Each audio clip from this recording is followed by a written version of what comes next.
Alors passons maintenant à Serge. Hem, j'ai vu, hein, il y a des questions dans le fil de discussion, mais je pense que je vais répondre aussi à une partie au cours de cette présentation. Donc volontairement, je garde celles pour la fin qui ne seront pas répondues. Serge, toi, tu es chef d'entreprise proche de la retraite, donc évidemment plus âgé que nos profils précédents. Hem, Tes objectifs, j'ai noté, voilà, réduire mes impôts, transmettre ton patrimoine. Et puis, bah, bien sûr, une épargne sécurisée, des revenus complémentaires, c'est pourquoi on fait de l'immobilier. Toi, tu es déjà propriétaire de l'agence principale et d'un ou plusieurs investissements locatifs et tu as ciblé des villes, a priori, qui sont Lyon, Nancy et Marseille. Alors, les critères: qualité patrimoniale du bien et forte demande locative. Bon, oui, là, on sent que tu as envie de réaliser le placement. Évidemment, quand on s'intéresse à transmettre, quand peut-être arrivé à un certain stade de sa vie, on a bien bossé, on a aussi fait de bons investissements, on a commencé tôt, on a de l'argent à placer, on est prêt peut-être à mettre un peu plus d'apport, c'est ton cas, près de 100 000 €. Bon, on n'est pas, voilà, la priorité, c'est de sécuriser, donc aller chercher des biens plus patrimoniaux. Les autres informations que tu nous as communiquées, bah, alors déjà très heureux de savoir que tu avais été client Bivouac déjà, avec un bien, que tu as acheté à Marseille, un T4 que tu envisages de revendre. Alors là, je t'invite à réfléchir 2 secondes pour, et poser l'équation, voir combien ça va te rapporter, versus combien ça t'a coûté en frais et cetera. Est-ce que c'est vraiment le bon moment de vente? Ça, c'est, hem, c'est, heu, c'est une question qui peut se poser. Marseille continue de prendre de la valeur, à l'instant où on se parle. Alors oui, j'imagine que si tu avais acheté avec Bivouac à Marseille il y a 1 ou 2 ans, ou voire même 3 ans, tu comprends pourquoi tu sois tenté de vendre parce que ton bien a dû prendre peut-être 50 de valeur, dans certains quartiers, c'est ce qu'on a pu réaliser. Donc ça m'étonne pas, mais maintenant, voilà, faut poser l'équation, vraiment à plat pour savoir est-ce que c'est le bon moment. Hem, Sachant que tu as dû aussi emprunter avec des très bons taux, donc la question se pose. En tout cas, bah, si tu as de l'argent à placer, en ayant vendu cet appartement ou non, heu heu, puisque tu as déjà un LMNP, hem, qu'est-ce qui se passe demain? Est-ce que tu peux passer ou est-ce que tu dois passer en LMP? Donc, heu, désolé pour les mots barbares, ceux qui découvrent ça, mais LMNP, c'est loueur meublé non professionnel. LMP, loueur meublé professionnel. On va en discuter juste après. Et si, c'est pas le cas, qu'est-ce qu'il faut faire? Plutôt, constituer une société, une SARL de famille, une SCI? Bref, tes questions, toi, c'est montage juridique, structuration, fiscalité. Alors, hem, là, hem, le justement, prenons ce taureau par les cornes, la fiscalité. Déjà, je voudrais, hem, voilà, peut-être, hem, tuer l'amalgame là qui est possible de faire. C'est demain, soit, tu es loueur meublé professionnel, soit tu es loueur meublé non professionnel. Tu peux pas cumuler un statut sur un bien et un statut sur un autre. Ça, c'est un fait quelque chose qui s'applique au niveau de ton foyer, fiscal, et donc il est possible d'être soit dans l'un, soit dans l'autre des régimes.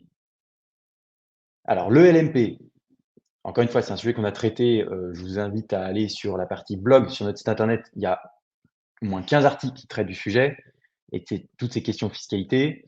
Maintenant, en 2 mots, le LMP, c'est, bon, la même chose que la LMNP, mais potentiellement en mieux. Pourquoi? Parce que, heu, vous vos revenus, et votre patrimoine qui est, en loueur meublé professionnel n'entre pas forcément sous le joug de l'IFI, donc vous êtes, voilà, moins imposé à ce titre-là. Et puis, vous pouvez être également moins imposé, dans certains cas de figure, en cas de revente, donc il y a potentiellement plein d'intérêts. Je dis potentiellement parce qu'en fait aussi, il faut regarder que dans la pratique, c'est rare d'être dans ces cas-là parce qu'il faut pour pouvoir être en LMP, que vos revenus, issus de vos locations soient supérieurs à vos autres revenus, donc à votre salaire par exemple, si vous êtes encore salarié et que ces mêmes revenus soient supérieurs à 23 000 €. Donc voilà, donc en fait, ça s'adresse peut-être aux rentiers retraités. Ça, effectivement, ils peuvent être en LMP, mais si vous êtes, avec beaucoup de patrimoine, certes, beaucoup de revenus immobiliers, mais que vous avez en face un super salaire, bah, malheureusement, vous ne pourrez jamais opter pour le régime LMP. Hem, bon, là, du coup, j'ai envie de dire, heu, pour ton cas, il faudra vraiment entrer dans le détail et voir, qu'est-ce qui est le plus intéressant de faire. Ça aussi, nos conseillers en discutent, régulièrement.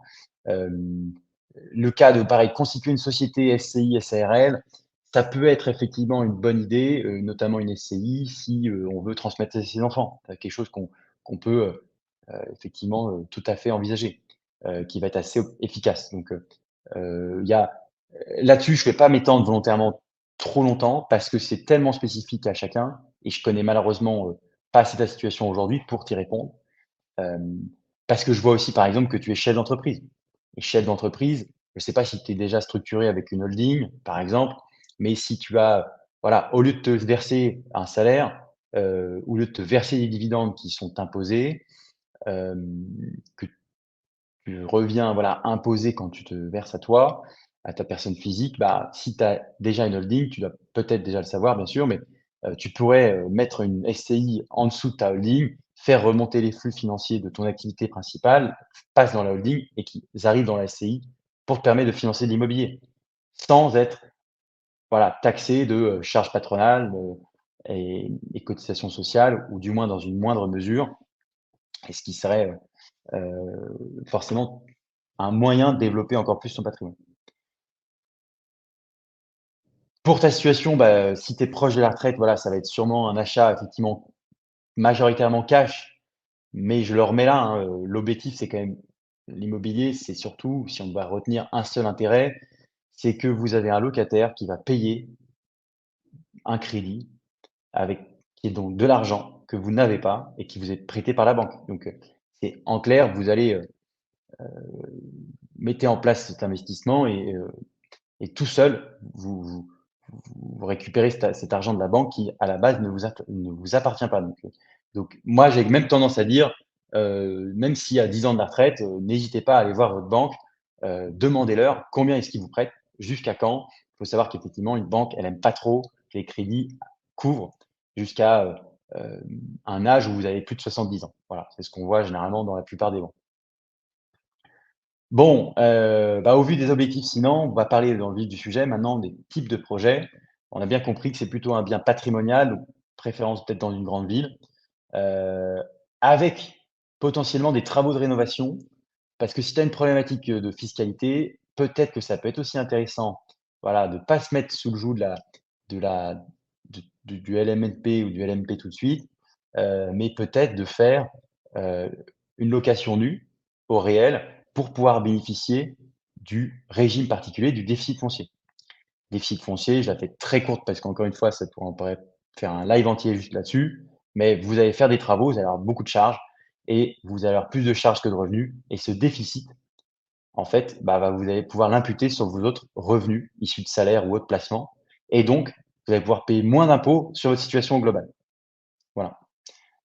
Pas forcément toujours le plus intéressant parce que encore une fois, ça dépend de la dynamique dans laquelle vous êtes. Si vous voulez garder ce bien très longtemps, qu'est-ce que vous voulez en faire avec tout derrière? Ça s'optimise, mais sur des cas précis, ça peut être intéressant.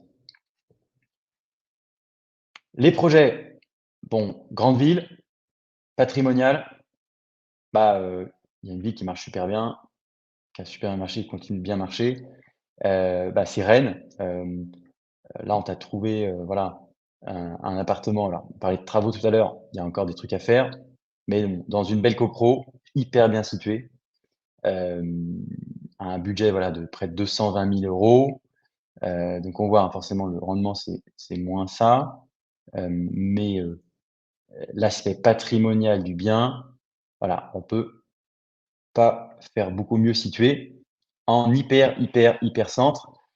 Donc ça, c'est vraiment, voilà, un type de projet, qui à mon sens, vaut le coup d'être étudié. Heu, un peu plus petit, un peu moins cher parce que, voilà, encore une fois, ça va être la question de à combien tu peux emprunter, mais si tu peux moins emprunter, il y a un studio, par exemple, à Lyon, dans une belle copro historique, voilà, des immeubles vraiment de la presqu'île lyonnaise. Heu, Ça, c'est hyper chouette. En plus, c'est déjà loué, donc alors on n'est pas sur la presqu'île, si on est sur la presqu'île, pardon, voilà, au pied de la pente de la Croix-Rousse, c'est, quartier, en vogue à Lyon. Donc très, très bien situé, voilà, 15 carrés. On arrive encore à avoir quelque chose, dans des budgets raisonnables. Là, c'est vraiment totale acquisition avec les travaux, même de rénovation qu'on a prévu demain, dès lors que le locataire part, et cetera, et cetera. Donc, il y a des trucs encore, sympas. Et puis, bah, voilà, là encore, ça dépendra. Si jamais tu revends un appart, que tu as, du coup, plus de cash à placer, pourquoi pas aller faire effectivement, un projet avec un peu de rénovation, quoique, il paraît que ça revient à la mode, ces sols en émaillés. Mais voilà, une belle copro aussi à Rennes, hem, avec un budget donc voilà, sensiblement supérieur, 430 000 €. On peut faire une colocation là-dedans et on est, ouais, très, très bien situé, heu, vraiment pas loin de République, donc un quartier vraiment très central. Hem, voilà, hem, ce que ce que je vais dire pour conclure, au vu des objectifs, voilà, des critères qui ont été listés, hein, on se les remet sous les yeux, mais patrimonial, demande locative forte, bon, bah, voilà, on parle clairement, des grandes villes. Ça veut pas dire que dans les villes moyennes et petites villes, la demande locative est forcément potentiellement moins forte, mais comme je disais, c'est effectivement là où on prend forcément le moindre risque, dans les grandes métropoles.